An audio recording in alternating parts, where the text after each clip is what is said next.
E aí galera, beleza? Hoje eu tô ensinando como mudar a barra de notificação, que no caso é essa daqui, ó. E essa daqui, que é normal, essa é outra. O nome do aplicativo é Antitech. Vou deixar o link aí na descrição do vídeo. Vocês vão colocar as coisas que vocês querem. Aqui, aplicativos e configurações. Depois você vem aqui e muda para o drop-down.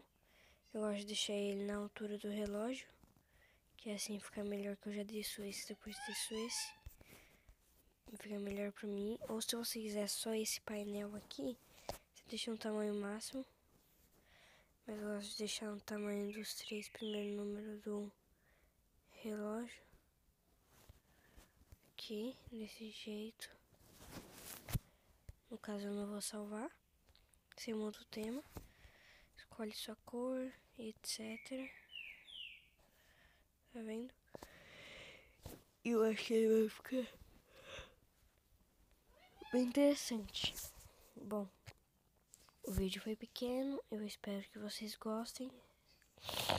E obrigado aí. Se inscreva no canal, curte.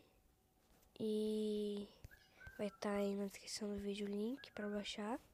Se não tiver, vai estar nos comentários.